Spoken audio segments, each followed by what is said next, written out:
So, hello everybody. It's nice, I hope, to see you. Yes, for me it's nice, but I don't see you.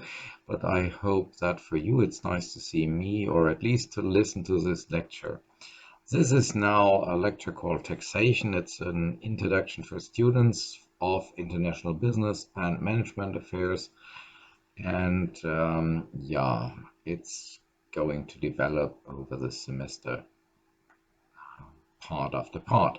The aim of this lecture is a bit different from the taxation and law studies lectures. Here, I focus more on the consequences of taxation for businesses and on some economic backgrounds for the rules which a tax legislator can create. However, naturally, there will be also an outline of basic taxation principles or how to analyze the consequence of tax laws and some basic facts and all that.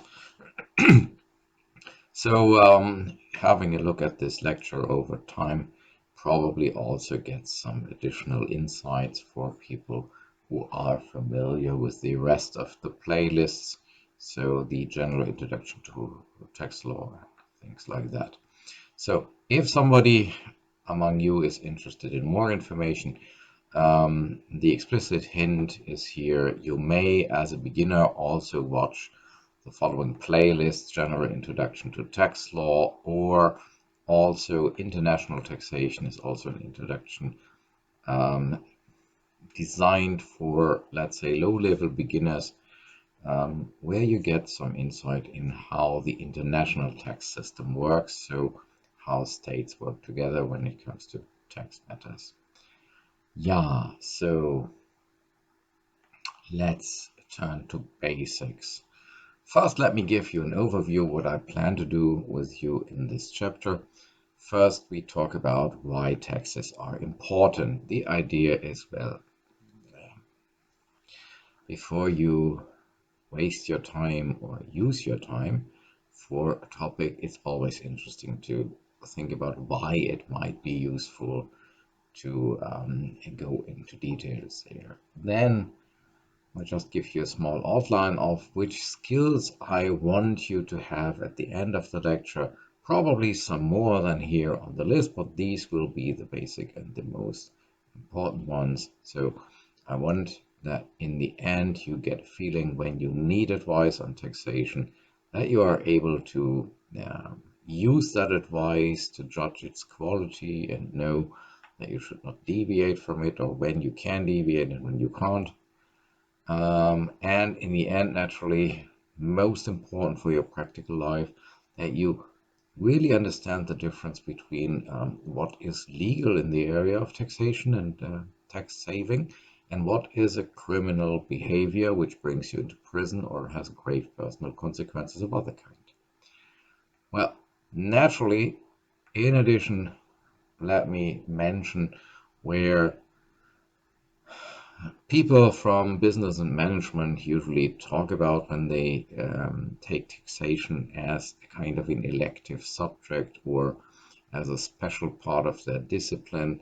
Then we usually talk about or convey to listeners the basic knowledge which somebody needs to fulfill the tax obligations. We try to analyze the rules in a way that we found optimization possibilities, naturally legal ones only.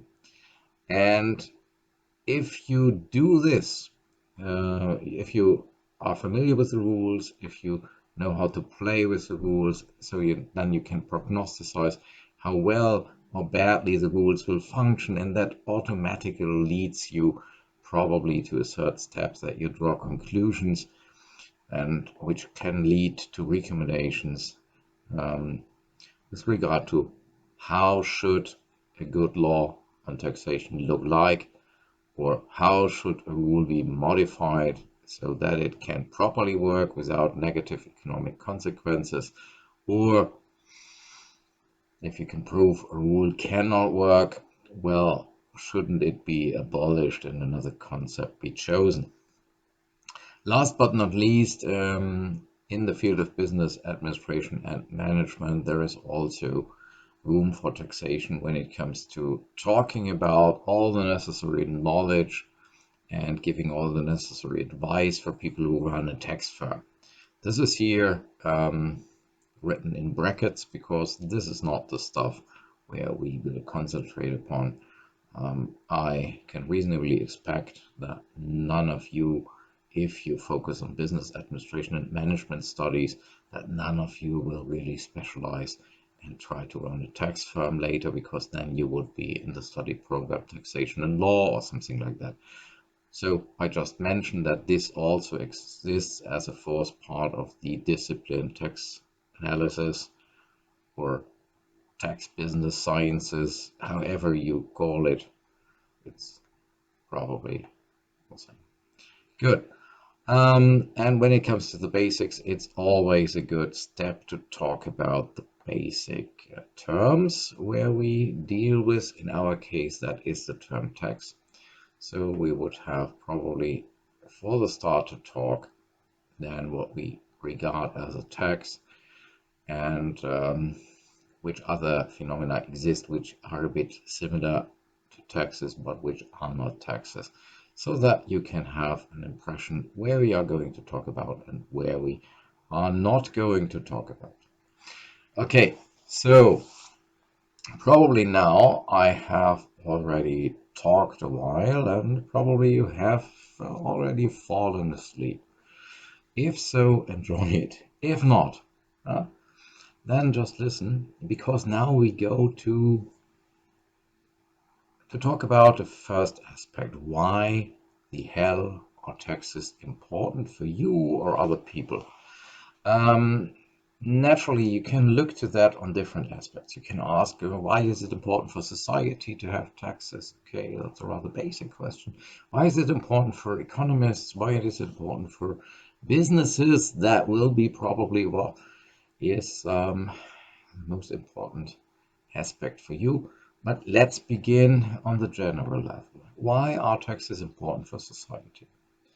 You will have noticed that when you have a look into the press, or several ones, or for a longer while, there is a tendency that many journalists and also politicians propagate that there should be a small state with a small amount of taxes, that everything should be left to the free initiative of the citizens, an idea of laissez-faire. By the way, that's a very modern concept. It was developed probably in the 18th century. So one still presents it to you as if it were developed yesterday and if it were the top result of recent research. And then you should already question this. Is that really guaranteed? The importance for taxes is a trivial one for the state and society. The state must be able to finance projects in the common interest. So it must get money from somewhere, and collecting taxes gives the state the money to guarantee a legal system. For example, economists always tell us one of the basic functions why we need a state in a free economy is that if, for example, you say contracts must be held, pacta sunt servanda in Latin, then, well, it's a nice principle, but you need an institution which is willing and able to enforce this. So if you breach a contract, that you can be brought to court, and so that must be financed, and naturally that is why the state is necessary for the economy. So state must be there, state must fulfill functions to set rules, at best rules which are able to guarantee a functioning and fair competition in all that. Without that legal and institutional framework, things in the market would not work. So there are necessary limits to laissez-faire, and so. And also, infrastructure is very often necessary. You need streets, you need harbors, you need police, for example, public security, safety. um, logistics, schools, basic qualifications. So all that must also be created by the state. Um, so the often heard demand for a small state is very often rather of an ideological nature. Um, Empirical evidence very often has the result that a state which has a very low budget and has very low taxes, a tax haven. These tax havens are very often a desert when it comes to market aspects. It seems to be the case that if you have a state with a reasonable tax revenue and a reasonable amount of spending in the public interest, that then the productivity of enterprises is higher. So evidently you need the state to fulfill certain tasks, and you need it so that the economy can properly function. And then why now financing the state via taxes?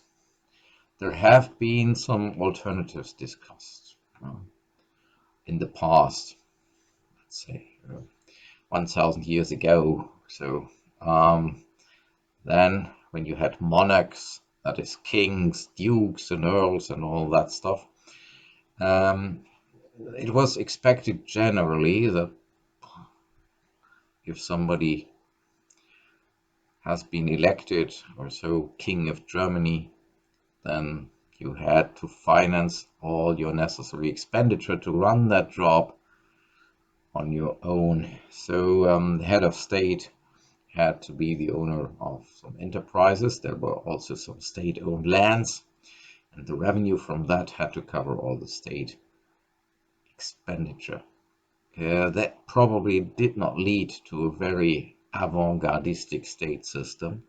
The administration was extremely low, and so there is no big state investment possible, and it is a merely medieval approach, and it almost leads to a medieval outcome. So we can't forget about that. Although we might have utmost sympathy for that. There is a state, there is a head of state, and we don't pay for it. That would be great if it worked, but it didn't work properly. So another alternative, which also has adherence very often, that is that the state should not levy too much taxes, and if it needs more money, then it should borrow that as a credit from the citizens, pay interest for it, so for the citizens this is an opportunity to invest. Finally, that credit will be paid back with the original amount plus interest, and so on. This debt financing has the advantage that if you want to spend big money as head of state or as government, then you don't need to increase your taxes. So you can do something good for your people, get popular, re-elected, or if you are a king or queen or a dictator, then you are not deposed and forced into exile. So you do something good for your people, and you don't need to take their money away by force, so you didn't need to tax them. So taxes would make you unpopular. So very often in history we had exactly that solution. The taxes were kept low, head of state demanded more money in form of credits, spend it and hoped for the best. We will repay that later. In the long run, that always led to surprising outcomes.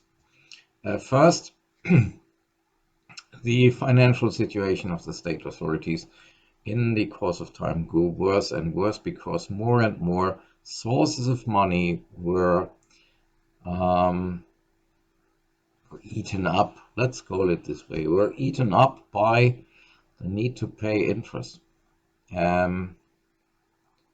And the second surprise is that, well, imagine there is some government which now, when the economy is relatively running well, does not dare to increase taxes for fear of getting unpopular. And now later, the whole amount has to be paid back plus interest, so even more. And if money doesn't fall down from heaven, you have only a few possibilities. Then you can now raise the taxes. Well, you didn't dare originally when it was about 1 million. Now you should pay back, let's say 1,500,000. So you would have to increase the taxes even more. So very often the way out is just to replace the old credit by a new credit. So it was a revolving model very often. And so in practice, you can say in 90.999%, that's an estimated figure. So please, there is no statistics on that. At least you can't really compare all the cases. But in 99% of the cases, state debt is never paid back. Absolutely never. So your head of government just piles up debts and debts and debts, and sometimes additionally some loans and credits, and it's cleverly masked and nobody sees the right financial situation. And in principle, state debt financing is a kind of a Ponzi scheme. I don't know if you already know that term. That is that you take up the credit or accept money as an investment, and the necessary profits and other things. You all finance this by asking for more credits or more investment from your shareholders. In Germany, one would call it a Schneeballsystem, a snowball system. So there is no serious plan how that ever can be paid back. That's in principle a waste of money. And if a private person would do the same thing, the legal assessment would be clear. It would be a criminal offense. It would be regarded as investment fraud, and you would end up your final years in prison. The only thing why that can't be done to a fiscal minister issuing state treasury bonds is that this is usually explicitly permitted by law. The law does not openly address that the state financing system must never be qualified as a fraudulent system, but from the fact that Parliament did explicitly allow taking up credits from private persons, it can be inferred that this cannot be regarded as illegal. So that is what shields our fiscal ministries from prison. So the Ponzi scheme character of the whole thing should make you a bit cautious. When you hear that argument from economists, well, the state debt, that is no problem because that state has enough tax revenue and tax sources to be able to bear the interest payments, and might even be imaginable that a payback of the money could take place in the long run. And then you must always keep in mind, if the politicians originally did not dare to increase the taxes a bit in order to pay back the original, to raise the additional amount, when that was already too risky for their political career. Later, that will not be more convenient. So naturally, they will not do it. They will not pay back. And the interesting thing is, when you have a sovereign state and that state took up state debt and doesn't repay it, but just wants to refinance that by a revolving model, an endless one. It's a sovereign state. You can't force them to pay back. If they just go bankrupt, then that's it. And very often that is how state debt schemes end, in the insolvency of the state or things like that. This is my personal opinion, by the way, that when we had in Europe the Greek debt crisis, when the Greek state debt came out, was far higher than ever expected, and they had problems in repaying that. It was in the own interest of all the other member states of the EU to save Greece from genuine bankruptcy, because if the Greek treasury bonds had completely failed and had been recognized as being worthless, then naturally all the others would also have become object of doubts, and that is what, yeah, such a state financing system can never risk. It relies on the common conviction of all those investors who buy state treasury bonds, and these investments are safe, although everybody with common sense knows there is no substance behind it. They will never be paid back. They rely on finding another idiot who gives the state credit when the old one expires. So it's, yeah. By the way, the official strategy to get rid of debts in the European Union, which is nearly openly communicated, is we just always replace the old credits by new ones, and then we try to limit the increase a bit, and then we hope for inflation to make the whole outstanding debt worthless in the long run. Yeah.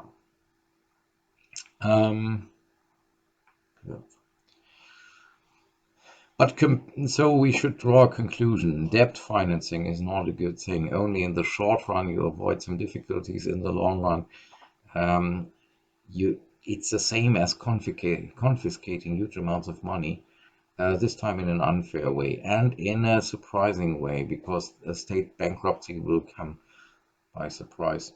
And state-owned enterprises are also not a good alternative. So the best alternative seems to be financing state expenditure by taxes. So that is why this makes sense. And now to the consequences. Again, for society, that state revenue from taxes is not sufficient, so that you need to increase the revenue by debt financing. Well, the logical mistake is that these people regard tax laws and tax rates as fixed amounts and unchangeable. Naturally, the correct approach would be you estimate how much money you need next year, and then you make an estimate how high the taxes should be to bring that money in to cover the budget. That can be precisely prognosticized nowadays. The only thing you don't do it is you lack the courage to do it, because you fear that you have to justify your spending decisions in front of your voters. But that is the core idea of democracy, that a parliament member has to justify decisions regularly in front of his or her voters. So that cannot be an argument to step down from raising taxes and going over to debts. Yeah, we can also have an eye on what do taxes mean for economical analysis, for economy. Here, I already mentioned that tax haven is very often a desert as a market. The state activity which you have can often influence the overall productivity of capital invested in your country, and so can be a determining factor if your country is attractive for investment or not. And you should explicitly understand that the idea that a state with a high tax rate is less attractive for investments than a state with a low tax rate is not fully convincing. I would not go so far as to say it's logically absolute rubbish, but we will afterwards see that it is indeed a very critical idea. Because the idea that a high tax rate state is less attractive for investors than a low tax state is exclusively based on a ceteris paribus analysis. The ceteris paribus condition, that's Latin, and that means nothing else.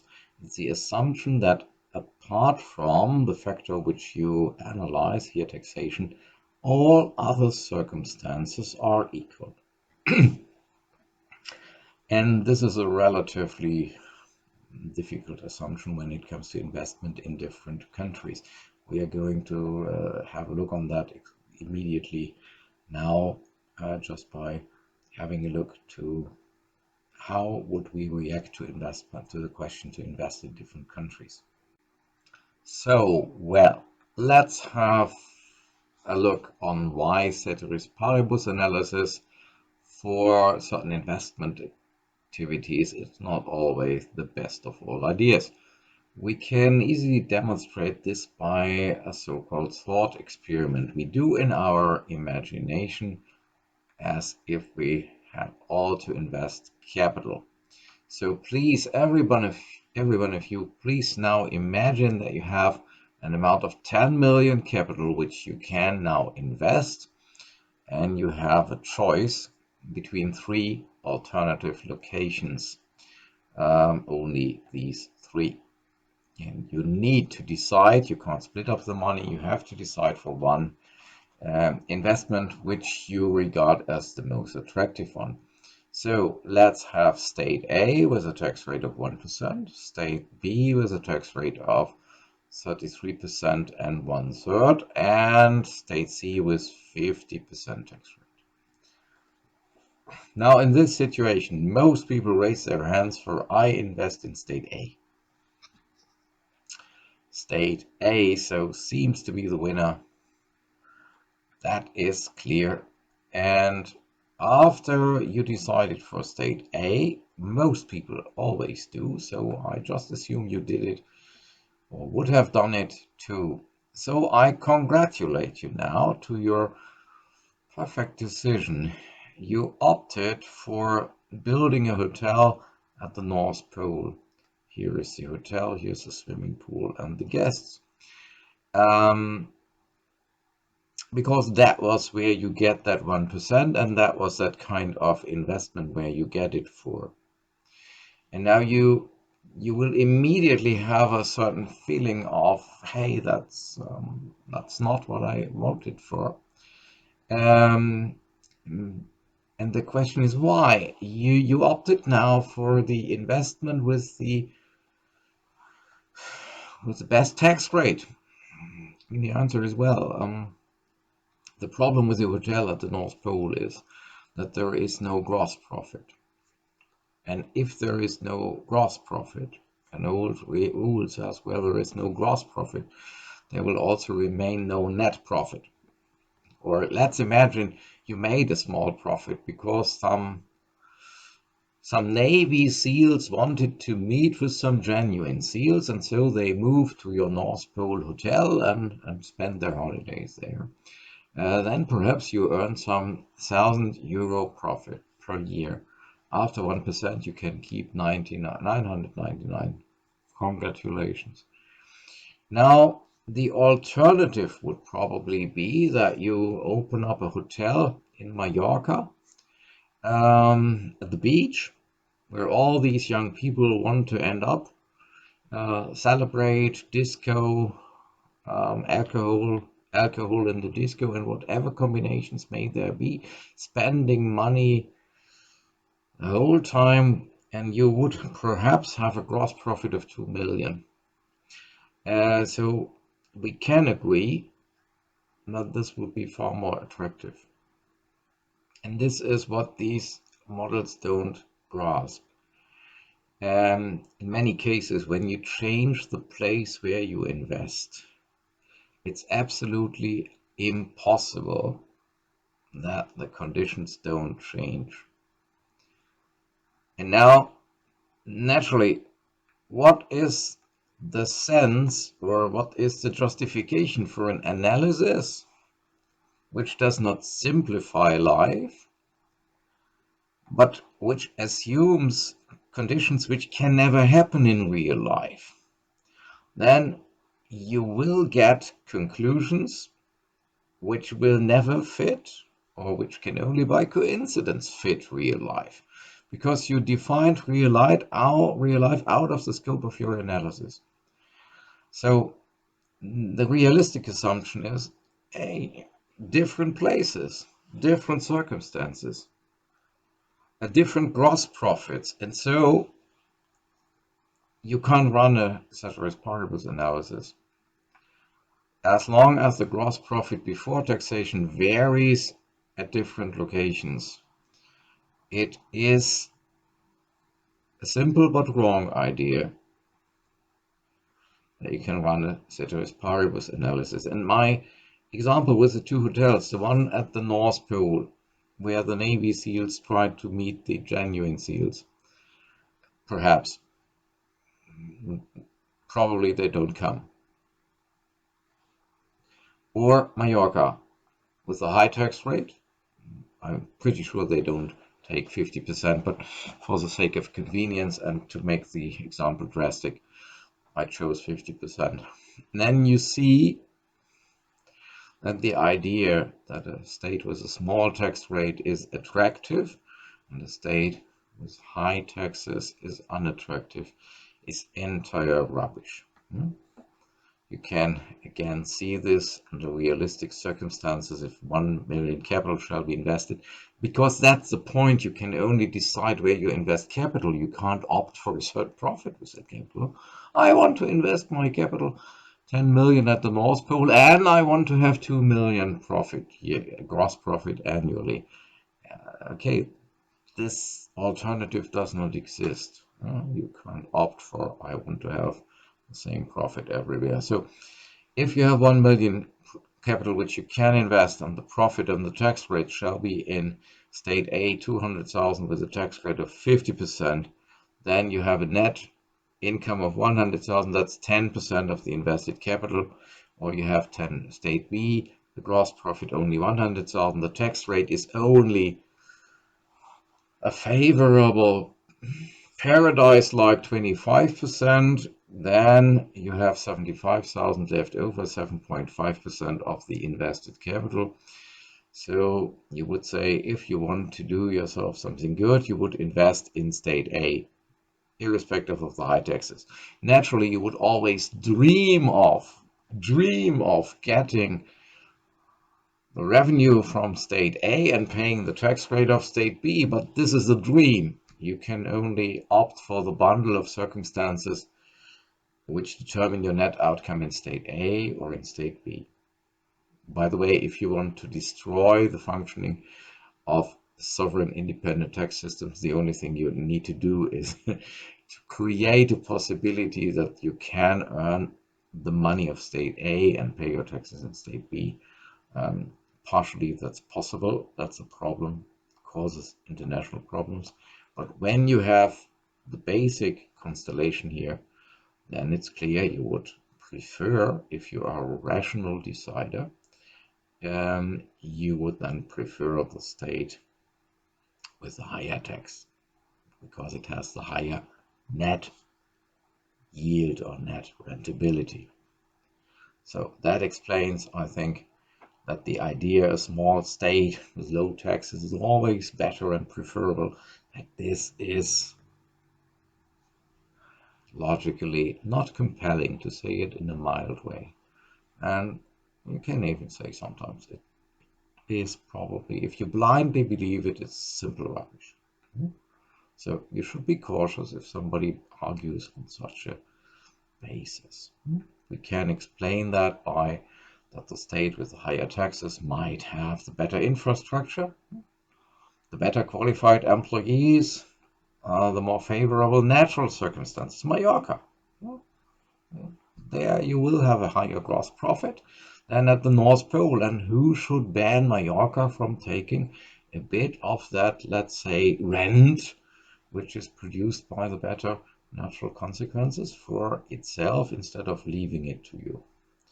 And other circumstances are potential explanations too. So many things, many differences can explain this effect. So whenever a discussion about the consequences of taxes is based on a ceteris paribus analysis, be skeptics. There are only a few situations where a ceteris paribus analysis can be fit for reality. These are those where you can define really identical circumstances for all the people involved. Um, but they are a few ones. One of the examples would be taxpayer A lives in Germany, taxpayer B lives in Germany. Now they both form a partnership and invest at the same place, namely in Spain, and they share their profits 50-50. So now, by definition, both taxpayers A and B do the same thing, run the same hotel at the same place, under the same circumstances, because the legal circumstances for running a hotel will be the Spanish ones here, and the natural ones will be the weather of that location here, and the attractivity of the beach and the surroundings and what else. So by definition, both will earn the same gross profit. And now, when then taxation comes and creates differences, then we can talk about distortions created by taxation. So then the ceteris paribus analysis is possible, because then we have realistically defined a situation where indeed every other circumstance will be identical, or can be assumed to be identical, because we have defined it as such. Here, ceteris paribus is not a far away from the world assumption, but it's a plain and simple fact which really reflects reality. That makes a difference. So you need to be a bit critical concerning these methods of analysis. Okay, just to make sure that you understood correctly the consequences of a realistic approach to analyzing the consequence of difference in tax rates, permit me a final question. Remember our thought experiment with state B and state C? We had state B with 33.33%, state C with 50%. Now, what would you prefer, to earn 1.5 million in state B or 2.0 in state C? If you think about that, there's only one answer possible. State B, you earn 1.5 million. You pay 1/3 as tax, you have a net result of 1 million. State C, you earn 2 million, you pay 1 million tax, you have a net result of 1 million. And if you are a rational decider, there is only one answer left over. You don't care. You should be indifferent, because your objective is maximizing your wealth, your profit, and that is your net income. If you have to give away 500,000 or 1 million necessarily as expense in order to be able to gain that money, that is completely indifferent to you. The only thing which really counts is the number below the line, and that is equal in those cases. If you, for example, say, but in this situation, I want to minimize my tax, I opt for state B, then you do something very, very strange. Then your idea is to save taxes for non-economic motives, just through hate on taxes. So you are not a rational decider, then you turn into an idealist. So you will also end up with making wrong decisions in the long run, because the interesting aim is maximizing the net outcome. That's what you want. Okay. Now, that was on the importance for economical analysis, or so, just as an example. So you should know something about taxation if you deal with economic literature and political discussions or so. For business decisions, there is one plain fact. You must know which part of your income you need to pay taxes and which you can keep for yourself. Imagine, for example, if you earned 10,000 euro, and then you say, well, so happy. I'm going to celebrate a big party. For example, you are a student, you earned 10,000, and now you said, let's party. And so the whole student, or every student in the city or in the campus, You come and celebrate, and in the end, you all wake up in the hospital drunk. Um, and 10,000 are completely gone, but it was the party of your life.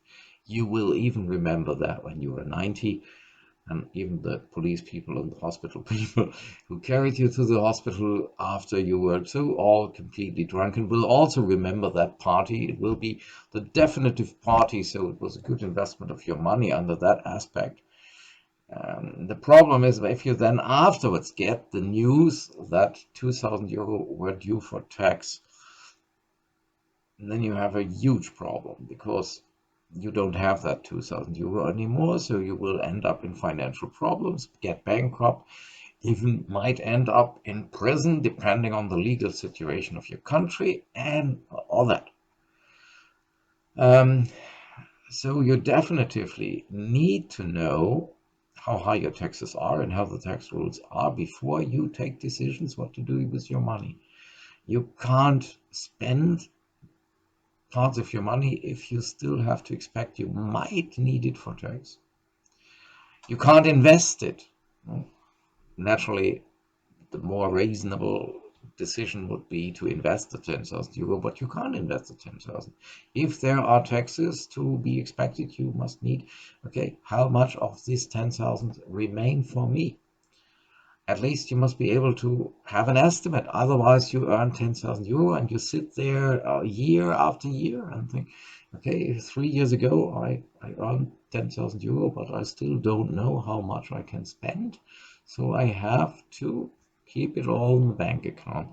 This would make your ownership of your own money relatively senseless. You own your money when you can freely use your money for all legal purposes, naturally only. Um, and that's the point. What's the value of 10,000 euro which I earned if I don't know if I can spend it? If somebody gives me the news 7,000 is for you, 30% is for the state, then I know, okay, 7,000, now let's have fun. And you can start your party, or you can invest, buy a second-hand car, or make some investment into your future, visit a course on for preparation of a tax advisor's exam would be a great investment, or other things. Or you can, if you're a company, then decide how much you spend as dividends to your shareholders to ensure that you, the managing director, will be reappointed or that your contract will be prolonged and you don't get fired. All this is a very trivial consequence. You need to know it. But when you just look to that simple and one and only consequence which we just talked about, that already has huge impacts on high-leveled ideas and models for mathematical business decision models. For example, you remember probably that investment decisions are very often illustrated on the basis of a present value-based calculation or future value calculation. So investment calculation, basically it works in such a calculation the way that you make clear to yourself what a certain amount of money which you receive in n periods, Tn, so at the point of time Tn, is worth today at the point of time T0. And now after 1 year, that's the basic equation where that all follows from. An amount of X euro, which you put in a bank account and leave it alone, will have gone up by the interest, so that now in the bank account you have the amount of X still, and additionally the interest rate times the X. That is how your money grows in the bank account, and that equation. If you leave the money alone another year, then again you have later that amount at the end of T1, again still in the bank account, plus interest on that amount, so it piles up and accumulates over time more and more.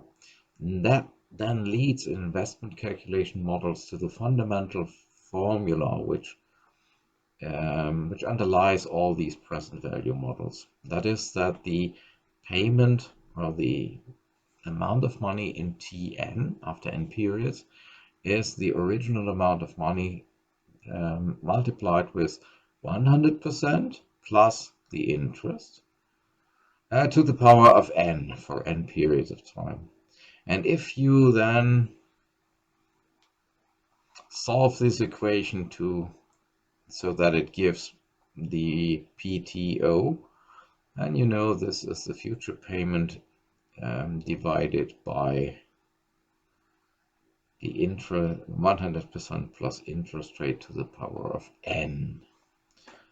And all these simple investment models rely on. Now, if you have a closer look at that, and if you take the existence of taxes into account, then you must first admit that you can't keep from the basic amount, you can't pay the total amount into a bank account and let it there and let it accumulate interest, because you will have to pay taxes on the amount. You can only invest or place in the bank account the remaining net amount. The same is when you expect an amount of 10,000 euro in 3 years. The underlying idea would be, how much credit could I take up from a bank now, that if I leave that credit alone and interest accumulates, that then after 3 years my expectable revenue of 10,000 is exactly sufficient to cover the debt from the credit and the interest. Now the thing is, if you expect 10,000 in 3 years, you must see that you will not be able to use the 10,000 to cover a credit plus interest from year one. You will only have left 10,000 minus the tax. So you have to modify all the sequence of payments in the future.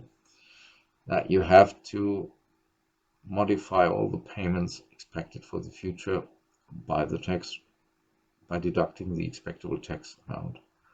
So if the tax rate is S, then the payment in Tn, the only remaining amount which you can dispose of, is 1 minus S times Pt. So that changes the sequence of payments. You have different figures there.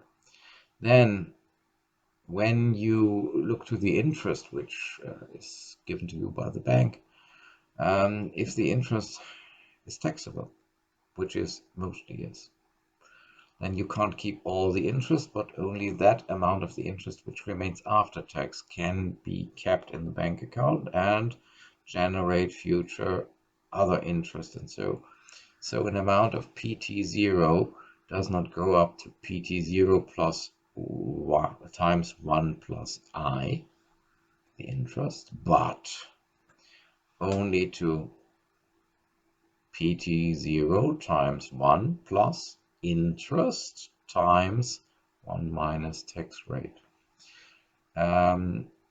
So the interest effects are far lower. On the other hand, if interest is also deductible from the tax base, we will later talk about details on what I mean here. So if interest is a deductible business expense, then your income from other sources goes down if you pay interest, and you save a bit of the original tax burden which you would have to pay under different circumstances without the interest payment. So you bring down the tax burden by tax rate times interest. And when you pay an interest of I, that reduces your liquidity then only by interest minus tax rate times interest, so by I times 1 minus S. So in both cases, the interest rate after tax would be interest times 1 minus S. So you could even replace your original calculation just by, let's say, not calculating the 6% interest rate before tax, but just to say, if the tax rate is 50%, then my after-tax interest rate is 3%.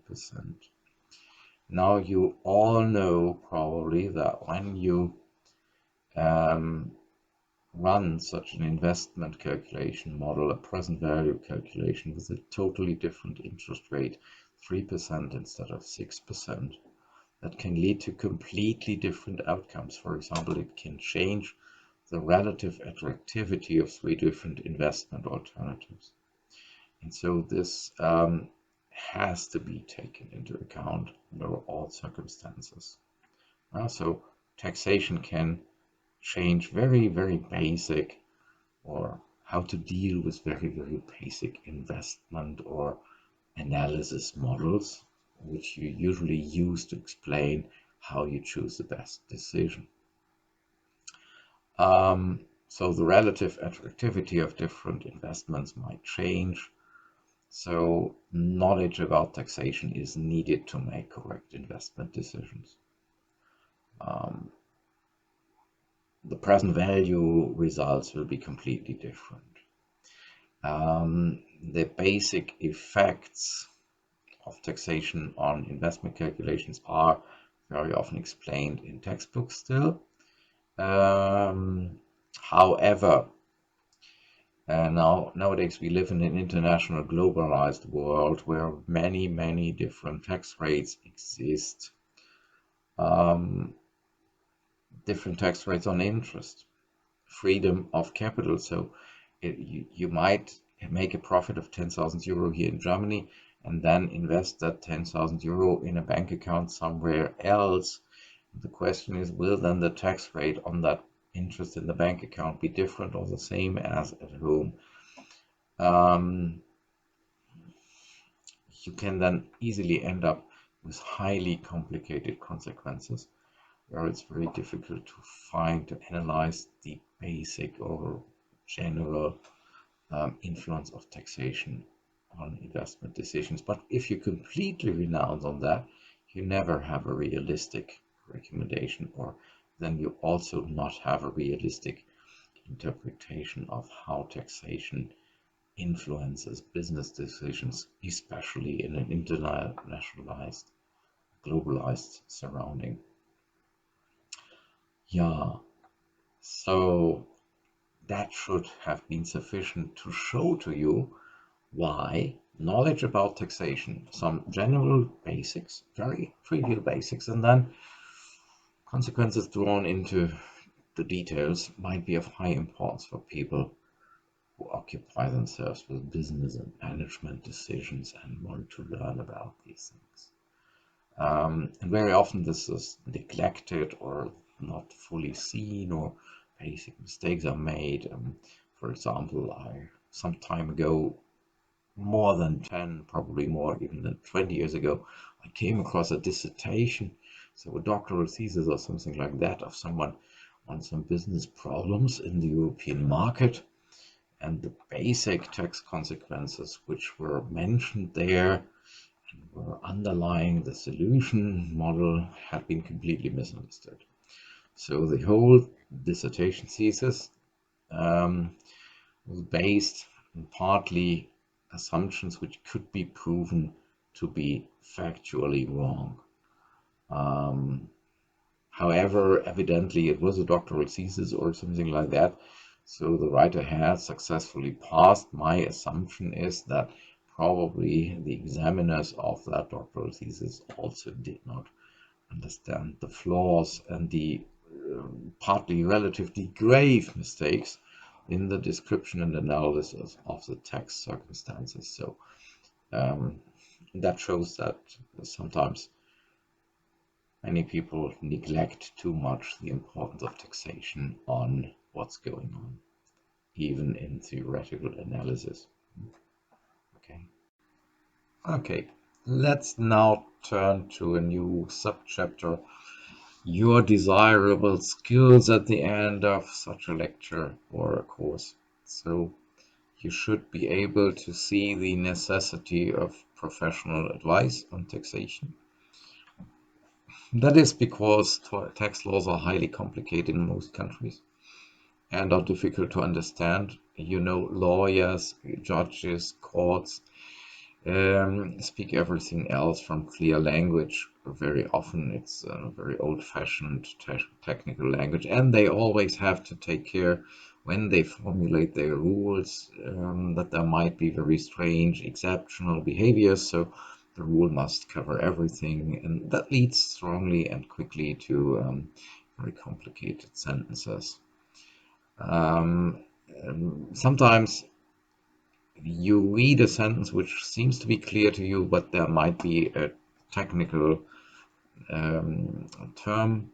So it might be that the interpretation, the standard interpretation of a seemingly simple sentence is different from what you suppose to read on the first glance. So you need advice for that too. And fortunately, in most states of the earth, there are professional experts available who can give you advice on tax matters. And you need to learn when you need that, or that you need that mostly when it comes to tax questions, that you also get able to talk with these people and see how you can profit from their advice. For this, you should also be able to judge the professional quality of advice. Sometimes in some states, tax consulting is reserved or allowed only to persons who have passed an official state exam, for example, like in Germany. There are also some other states where that is not needed. And even if somebody has been state examined, you'd never know if they understood your problem correctly and if they took it serious. So mistakes can happen by wrong communication also. So you need to prepare yourselves first. You need to know the importance of telling your tax advisor everything and not only the things which you think are relevant, and not to hide or forget some facts. Well, the most important skill, however, for your life is to know the difference between legal tax saving behavior and illegal tax fraud. Um, because the violation of your duties as a taxpayer is nearly everywhere in the world, probably everywhere, a crime and will be punished. Differences there exist only with regard to certain details. The main idea is always the same. Who tampers with his tax duties gets punished. Um, in principle, in Germany, for example, here you have to hand in a tax declaration to the fiscal authorities. They apply the rules of the law to your case, and they determine the tax and send you a tax notice, which a Steuerbescheid, which tells you what you have to pay. And as they do all the rest, but they need only the facts, what has happened. The only thing you can really do in a criminal way is lying to them about the facts, what you did, or hiding facts. Um, logically, that's not the same. Lying about the facts is telling them wrong facts. Hiding the facts is not talking about the facts. Both is punished because both can lead to them applying the rules in a wrong way to you. And that is a punishable offense here in Germany when you, because that's the only way how you really can cause a harm. When you simply don't pay, then the fiscal authorities in Germany are courageous and self-confident enough to say, okay, if you don't want to pay, we will teach you how paying works. So they will not let you go and come and confiscate everything you have, sell it until the debt which you have with the state is covered. So the only thing they worry about is to start the procedure based on the right facts. In the US, I believe their taxpayer has a bit different obligations there. You have a system of self-assessment, so you fill out your tax declaration, calculate the tax on your own, and pay it. And only a few people are inspected if they lie, and if they lied or if they don't pay, then they are punished. Because in a system of self-assessment, where you have to compute the tax, then you could also spoil the whole procedure by absolutely not paying your tax, probably. And so this might also be a punishable offense. a non-payment is a part of criminal behavior there, and I suppose it's only a willful one, because not paying because you are run over by a bus before you can transfer your tax money to the state cannot be an offense. Yeah, okay. You must know that because the punishment for a tax criminal is in most states rather drastic, and as everybody dreams of that crime, those who get caught with it are real outcasts in society. Everybody knows I don't have, if I had friends who had been caught with tax fraud, then naturally my tax office would say, Mr. Dottenberg, you have strange friends. All of them tax fraudsters. What about your personal morale? So they would probably inspect me more closely. And you have so also drastic social consequences. Your former friends will try to avoid you. You are a convicted criminal and you are convicted for a crime which everybody regards as shameful, because most people dream of committing tax fraud, but I think whoever dreams of it, and even those who do it, should never get caught with it, and that is why they will probably avoid you. You will have the wrong friends in the end. But what is more important is getting caught with tax fraud has drastic financial consequences. Very often in certain states, when you have a relatively harmless violation of formal obligations, then you are already punished with additional monetary payment obligations. So, for example, there are states when you don't hand in a proper documentation of the reasons for the pricing of your intra-group cross-border transactions, then you can get a ticket of up to 10% of the tax burden which you had to pay normally, additionally. No? Or alternatively or additionally, drastic prison sentences. In Germany, tax fraud can be punished by imprisonment up to 5 years. In especially important cases, up to 10 years, I believe. And the important thing is, what you need to understand desperately and absolutely clearly is, a crime is always punished with regard to the person who acted. So when you get involved in a tax fraud thing, it does not matter that you yourself did not profit from the stuff. The thing is, if you took part in a tax crime, then you will be punished and you will be also made liable for the fiscal damage which the fiscal authorities had from that thing. So punished will be you as a person who acted, probably not your boss, because your boss says, I had the deep conviction that Mr. Miller would do this correctly, because that was why I employed Mr. Miller. I don't have the necessary knowledge to comply with the tax legislation, so I employed Miller. And now, if Miller did something illegal, then I'm deeply disappointed.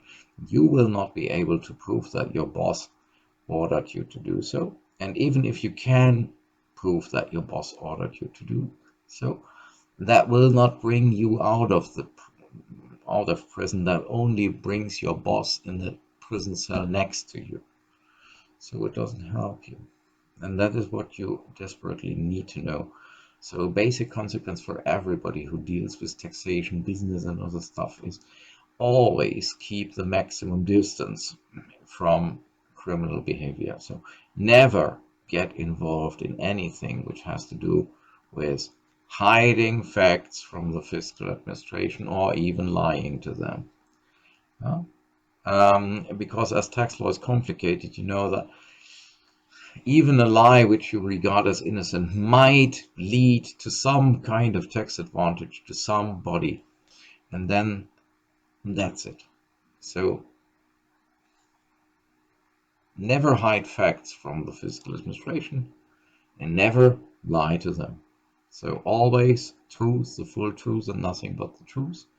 That is the basic rule. Never get involved. So, and that already gives you a possibility to distinguish between tax saving tips from your friends and acquaintances. Whenever somebody says you can do this, the fiscal administration will never find out, then this additional part of the sentence, they will never find out, guarantees you this tax saving tip or model, or so, whatever you call it, relies on the effect that they don't know.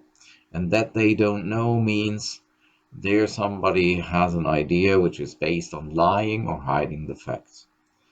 A legal tax saving model is a tax saving idea where you can take a loudspeaker, place yourself in front of your local fiscal office, and shout to their windows with the maximum volume of sound. Hey, I did this and this and this, and I don't pay taxes for that. Isn't that great? Oh, okay. And then you see their faces behind the windows, looking out, shaking their heads in despair and getting angry.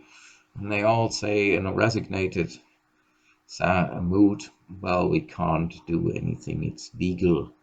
That is how a legal tax saving model works, and we will find out in the course of the lecture at least the basic understanding why it works and under which circumstance you can find possibilities how you can legally avoid tax payments, at least not in every situation, but there are cases where you can optimize the tax situation actually.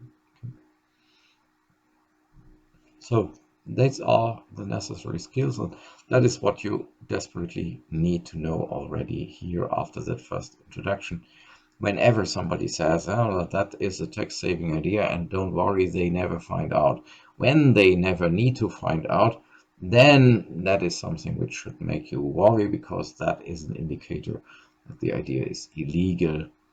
When somebody says you can do it and you can even tell them, then you can go on listening and ask for details, because then you have neither lying nor hiding. Good. Yeah, I already gave you an overview, which are the traditional 3 or 4 parts of tax analysis as part of business administration of management, at least in Germany. And so we can leave that aside. That's rather a bit of theory, and go over to defining the basics which we need for all the rest. Delimitation of what we talk about and what we leave out. What's a tax? There is an overall term which covers all or nearly all compulsory payments of people to the state or to state's institutions, which have their basis in public law. That is levies, and there is 3 kinds of levies. You first have a fee, then you have a contribution, and you have a tax at last. A fee is a compulsory payment for the state for which you get a very specific good or service supplied by that state or institution in return. For example, classic example is you need a new passport. You go to the authority, apply for a new passport, they give you a new passport, and they charge you with, let's say, 60 euro for the cost of the new passport. That is definitively a fee. Here a state institution, let's say the local city office or whichever authority is competent to issue you no passport, they did something for you and you cover the cost, 60 euro. A contribution is also a compulsory payment to the state in return for something, but you do not necessarily get something. But you are the member of a group which has the right to make use of the services or goods supplied by an institution. So you pay not for a service, but for the possibility to use a service. So in Germany, there is a rule that everybody who has an own household has to pay a compulsory contribution to the state-run TV companies. That is a contribution, because you are not forced to watch state-run TV. Fortunately and luckily, you are not. How would that end up? Huh? But at least you have always the possibility to watch it, and that is the legal reason why you have to make the contribution. Or with something which is more realistic. Um, in Germany, as in many other countries, there is a compulsory state-run or state-approved health insurance system. So most members of the population are subjected to the state-run compulsory health insurance system. So that gives you the right to go to the doctor, present your health insurance card, and then you get medical treatment and you get it for free. So that is why that amount of your income or so which you pay for the health insurance, state-run health insurance company system, that is a compulsory payment, but you get something in return. You get the opportunity or the right to use the services of the health system. You do not have any obligation to get sick, so you can stay at home and enjoy that you are in good health. But you pay constantly for the opportunity that if something happens, you are insured. By the way, that is a rather good investment under two circumstances, under two aspects. First, once you go to hospital, the average invoice in a hospital for a hospital stay of 2 weeks, 3 weeks, or 3 months is definitely higher than the value of your own house. And so if you come back from hospital, you don't lose your house, you enjoy your house again because all the costs go to the health system. And the second aspect is if you ever were angry about the percentage of your income which you pay to the state-run health system, you should even be angry even more because when that system was introduced 200 years, 150 years ago, you paid that percentage, let's say, until you were 70 or 65. Nowadays, you pay contributions to the health system until you are 95 or even 100.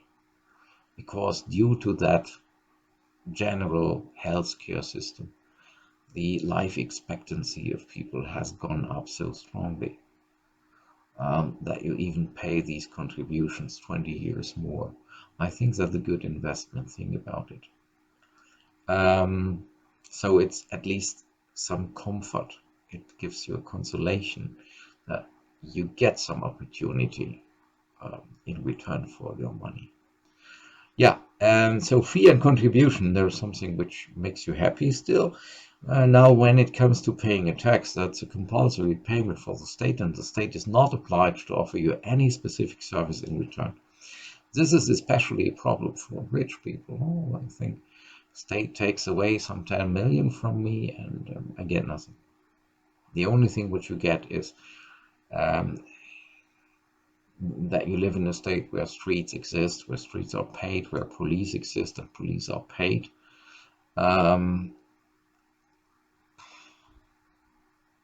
You have employees who can read and write and other luxurious stuff. So taxation is to cover all these services and activities of the state which you cannot attribute to a single person or to a group of persons, but which probably need to be done. And so the financial burden of the state is shared or distributed among the people who live in that state to cover the expense together. Yeah, so that's the terminological difference between fee, contribution, and tax. And now the term tax is even legally defined in Germany. Taxes are monetary obligations which do not represent a consideration for a specific service, which are levied by a public body with the purpose to generate revenue from all those who fulfill the conditions under which the law creates the obligation, and the purpose to create revenue must not necessarily be need not necessarily, be the main purpose of the tax. So what we have here is that A tax requires a monetary obligation, so compulsory service as a conscripted soldier in the army is out. That's not meant by tax. No payment for any specific state service to return to you in return, so fees and contributions are something different. It must be made to a public body, so if your child asks you for so-called pocket money, uh, hey daddy, give me some 50 euro for the next week. That is very compulsory payment. You get nothing in return, but it's to a private person and not to a state institution. So it's out. And a tax is only something where the state gets revenue from. So a state credit, for example, if treasury bonds are issued, and that's not a tax by definition. That definition in the German law even has two important basic legal principles, which are woven into the definition. The law must create the obligation to pay, and the payment must be at least meant to be enforced indeed from all persons for whom the legal obligation has been set up. So fair treatment or equal treatment is even built in the term of a tax, at least in Germany here. Perhaps not in all countries of the world, and perhaps not always perfectly transformed or followed in real life.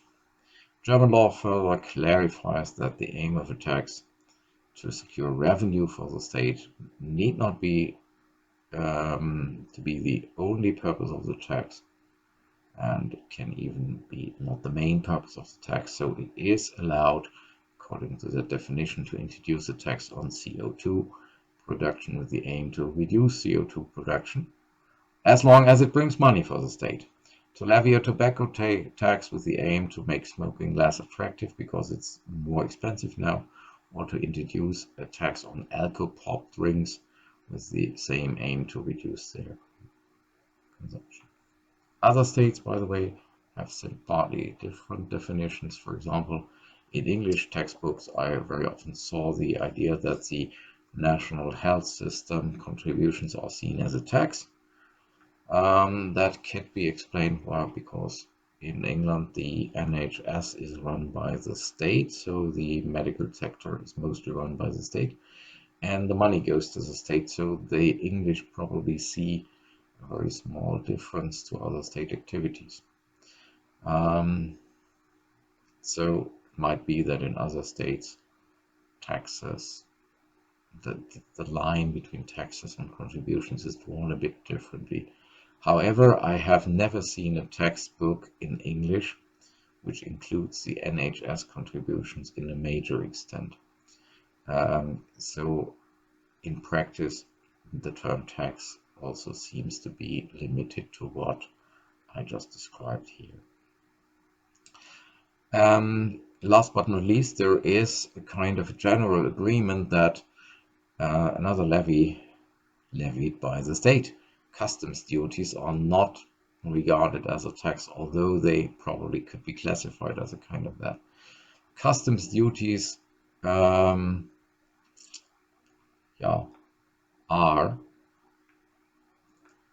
a payment which has to be made because a good crosses a border. And in principle, that can happen if the import of good happens, the export of good happens, or the transfer of goods through the territory of one country. For example, a good from Africa is transported through the EU to Norway. This transfer of a good in former times sometimes was also subjected to a customs duty, but in general that is nearly worldwide abolished because of the rules in the General Agreement of Tariffs and Trade, which forbid these kind of customs duties. Only import and export are possible, and mostly import exists. Well, nearly nobody talks about customs duties when they talk about taxation, so we leave it out too. However, when you deal with business transactions cross-border, then the existence of customs duties must be taken into account under all circumstances, otherwise things can go badly wrong for you. Some 30 or 40 years ago, something strange happened. No, not this example. Let's go to another one. An investor intends to build a factory in Europe. If the factory is set up in one of the EU states, products made there can be sold to all other EU states without any customs duties. If the factory is, however, set up in the UK, the product made there might be subjected to customs duties under certain circumstances. For example, if the English violate the rules of the tariffs and customs, trade and customs agreement, then customs duties might immediately be introduced between the UK and EU. And as long as we still have that trade and cooperation agreement, UK-EU, English products will not be subjected to customs duties, but at least to customs declarations and customs control on the border, which is a highly bureaucratic effort and causes high additional costs. The effect has been, however, for example, that a huge amount of English small businesses has cancelled any trade with the EU just due to the bureaucracy combined with customs duties declarations. You should know, however, that in the EU, the customs duties rules are made by the EU institutions, not by the member states. I found it very, very impressive that before the English left the customs union with the EU, they tried to negotiate with the German and French government about the future of customs duties. And the German and the French government had to inform them, hey, you have been for decades member states of the EU.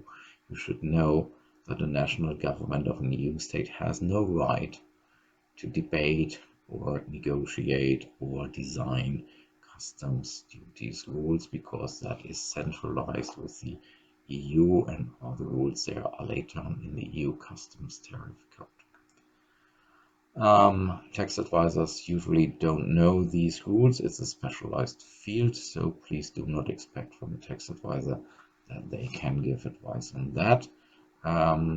If the topic comes up, then a tax advisor will probably know a customs duties expert who can give you some advice there. Yeah, that should be sufficient for the first part of the lecture. Thank you for watching. And if you have been the first time to this channel, you probably don't need my standard request or demand at the end. I have a polite request. If you liked this video, press the like button. And if you liked it, recommend the video and the channel to somebody else whom you like. If you did not like the video, which might happen, if you don't like the video, please recommend the channel to somebody whom you don't like. And now that leaves the standard question open for you. If you watched this video because somebody recommended the channel to you, try to find out if it was a class 1 or class 2 category case. So if it was a recommendation by somebody who evidently liked you or who didn't like you. Okay. Goodbye, and I hope to see you again soon on the channel. Have a good time till we see each other again, and thanks for watching. Ciao.